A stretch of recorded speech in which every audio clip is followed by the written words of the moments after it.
ಎಲ್ಲರೂ ಕೂಡ ನಮಸ್ಕಾರ. ಇವತ್ತಿನ ಒಂದು ಕಾರ್ಯಕ್ರಮನ ನಾವು ಪ್ರಾರಂಭ ಮಾಡ್ತಾ ಇದ್ದೇವೆ. ಯೇಸು ಕ್ರಿಸ್ತನು ಈ ಕಾರ್ಯಕ್ರಮವನ್ನು ಆಶೀರ್ವಾದದಾಯಕವಾಗಿ ನಮ್ಮೆಲ್ಲರನ್ನು ಉಪಯೋಗಿಸಲೆಂಬುದಾಗಿ ನಾವು ಆಶಿಸುವಂತವರಾಗಿದ್ದೇವೆ. You are watching Ebenson TV. I am Professor Dr. Ebenson James. ನೀವೀಗ ಎಬೆನ್ಸನ್ ಟಿವಿಯನ್ನು ನೋಡ್ತಾ ಇದ್ದೀರಾ. ಇವತ್ತು ಮಾತಾಡಲಿಕ್ಕೆ ಇರುವಂತವರು doctor professor Ebenson James. For today's meditation, let us turn to Hebrews chapter 6 verse 18. ಇವತ್ತಿನ ಒಂದು ವಾಕ್ಯ ಧ್ಯಾನಕ್ಕಾಗಿ ನಾವು ಇಬ್ರಿಯರಿಗೆ ಬರೆದ ಪತ್ರಿಕೆ 6ನೇ ಅಧ್ಯಾಯ 18ನೇ ವಚನಕ್ಕೆ ಹೋಗೋಣ. And by two immutable things in which it is impossible for God to lie, we might have strong consolation. We have fled for refuge to lay hold of the hope set before us. ಇಬ್ರಿಯ 6:18 ಆಶ್ರಯವನ್ನು ಹೊಂದಬೇಕೆಂದು ಓಡಿ ಬಂದು ನಮ್ಮ ಮುಂದೆ ಇಟ್ಟಿರುವ ನಿರೀಕ್ಷೆಯನ್ನು ಹಿಡಿದುಕೊಂಡವರಾದ ನಮಗೆ ಎರಡು ನಿಶ್ಚಲವಾದ ಆಧಾರಗಳು ಇರುವ ಕಾರಣ ಬಲವಾದ ಧೈರ್ಯ ಉಂಟಾಯಿತು. The title of today's message is Christ, the City of Refuge. ಇವತ್ತಿನ ಒಂದು ವಾಕ್ಯದ ಒಂದು ಶೀರ್ಷಿಕೆ ಏನು ಅಂತ ಹೇಳಿದ್ರೆ ಯೇಸು ಕ್ರಿಸ್ತನು ನಮ್ಮ ಆಶ್ರಯ ದುರ್ಗವಾಗಿದ್ದಾನೆ. We have strong consolation who have fled for refuge to Jesus. ಯೇಸು ಕ್ರಿಸ್ತನಲ್ಲಿಗೆ ಬರುವಂತವರಿಗೆ ಒಂದು ದೊಡ್ಡ ಆಶ್ರಯ ಸ್ಥಾನ ನಮಗೆ ಇದೆ. Trust Jesus and lay hold of the hope set before us. ನಮ್ಮ ಮುಂದೆ ಇರುವಂತದ್ದು ನಾವು ನಿರೀಕ್ಷೆ ಇಟ್ಕೊಂಡಂತವರಾಗಿ ಅದು ನಮಗೆ ಹೆಚ್ಚು ಬಲವನ್ನ ಕೊಡುವಂತದ್ದಾಗಿದೆ.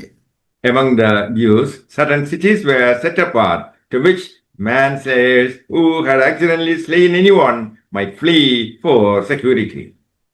ಹಳೆ ಒಡಂಬಡಿಕೆಯಲ್ಲಿ ಇಸ್ರಾಯೇಲರ ಕಾಲದಲ್ಲಿ ಈ ಒಂದು ಪೂರ್ವ ದ್ವೇಷವಿಲ್ಲದೆ ಕೊಲೆ ಮಾಡಿದಂಥವರಿಗೆ ತಪ್ಪಿಸಿಕೊಳ್ಳಿಕ್ಕಾಗಿ ಆಶ್ರಯ ನಗರಗಳನ್ನ ಏರ್ಪಡಿಸಿದ್ದರು. It was unjustified to kill men when they had entered into cities of refuge.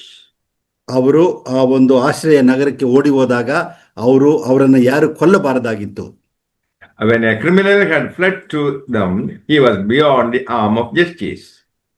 ಆದರೆ ಒಬ್ಬ ಬೇಕಂತೇಳಿ ಕೊಲೆ ಮಾಡಿದಂತವನು ಓಡಿ ಹೋದಾಗ ಆತನಿಗೆ ನ್ಯಾಯ ಪ್ರಕಾರವಾಗಿ ತೀರ್ಪು ಮಾಡಬೇಕಾಗಿತ್ತು.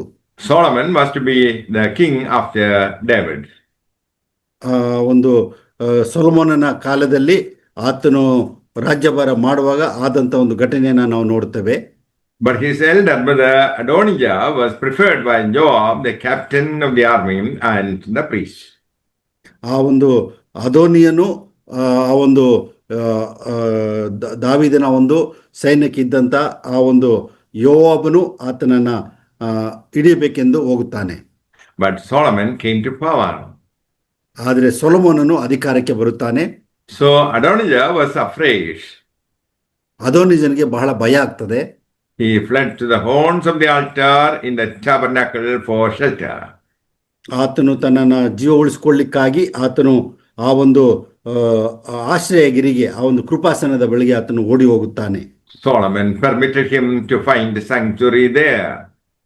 ಆ ಒಂದು ದೇವರ ಒಂದು ಆಲಯದಲ್ಲಿ ಆ ಒಂದು ಯಜ್ಞವೇದಿಯ ಬಳಿಯಲ್ಲಿ ಆತನು ತನ್ನ ಆಶ್ರಯವನ್ನ ಪಡ್ಕೊಳ್ಳುತ್ತಾನೆ. The Lord had appointed an altar in the person of his son Jesus for believers. ಯೇಸು ಕ್ರಿಸ್ತನು ವಿಶ್ವಾಸಿಗಳಿಗೋಸ್ಕರ ತನ್ನನ್ನೇ ಯಜ್ಞವೇದಿಯನ್ನಾಗಿ ತನ್ನನ್ನು ಇಟ್ಟಿದ್ದಾನೆ.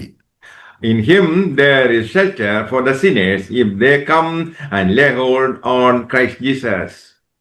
ಪಾಪಿಗಳು ಆತನ ಬಳಿ ಬಂದು ಆತನನ್ನು ಹಿಡಿದುಕೊಂಡರೆ ಆತನು ಅವರಿಗೆ ಆಶ್ರಯವಾಗಿದ್ದಾನೆ. Christ sets the sanctuary of his atonement wide open for the sinners who trust Jesus. ಯೇಸು ಕ್ರಿಸ್ತನಲ್ಲಿ ನಂಬಿಕೆ ಇಡುವಂತವರಿಗೆ ಆತನು ತನ್ನ ಆಲಯವನ್ನ ತೆರೆದಿಟ್ಟು ಅವರನ್ನ ರಕ್ಷಿಸುವಂತವನಾಗಿದ್ದಾನೆ. Believing in Jesus makes the soul safe. ಯೇಸು ಕ್ರಿಸ್ತನನ್ನು ನಂಬುವುದರಿಂದ ಆ ಒಂದು ಆತ್ಮಕ್ಕೆ ರಕ್ಷಣೆ ಉಂಟಾಗುತ್ತದೆ.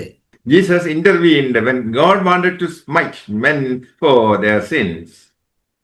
ದೇವರು ಮನುಷ್ಯರನ್ನ ತನ್ನ ಪಾಪಕ್ಕೆ ಶಿಕ್ಷೆ ಕೊಡಬೇಕೆಂದಿದ್ದಾಗ ಯೇಸು ಕ್ರಿಸ್ತನನ್ನು ಬಂದು ನಮ್ಮನ್ನು ವಿಮೋಚಿಸುತ್ತಾನೆ. The blows that ought to have fallen upon men fell upon Jesus. ಮನುಷ್ಯರ ಮೇಲೆ ಬೀಳಬೇಕಾದಂತ ಒಂದು ಶಿಕ್ಷೆ ಯೇಸು ಕ್ರಿಸ್ತನ ಮೇಲೆ ಬಿದ್ದವು.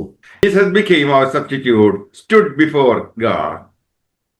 ಯೇಸು ಕ್ರಿಸ್ತನು ನಮ್ಮ ಬದಲಾಗಿ ದೇವರ ಮುಂದೆ ತನ್ನನ್ನು ಬಲಿಪಶುವಾಗಿ ಅರ್ಪಿಸುತ್ತಾನೆ.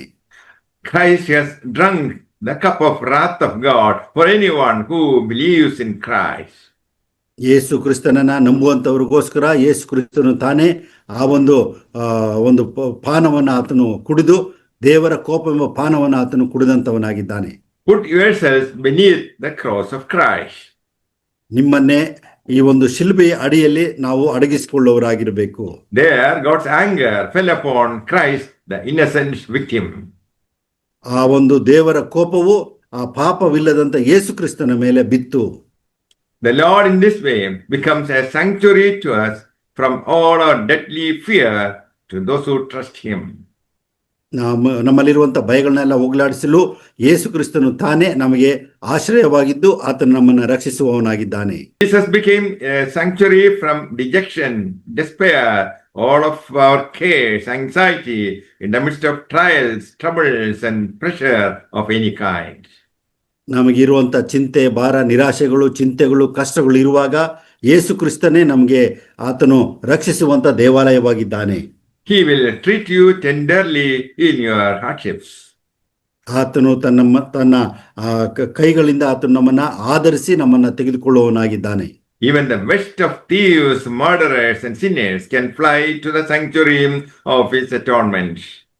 ಕಳ್ಳರು ಹಾಗೂ ಪಾಪಿಗಳು ಹಾಗೂ ಕೆಟ್ಟವರೆಲ್ಲರೂ ಕೂಡ ಆತನು ಬಂದಾಗ ಆತನು ಸ್ವೀಕರಿಸಿಕೊಳ್ಳುವವನಾಗಿದ್ದಾನೆ.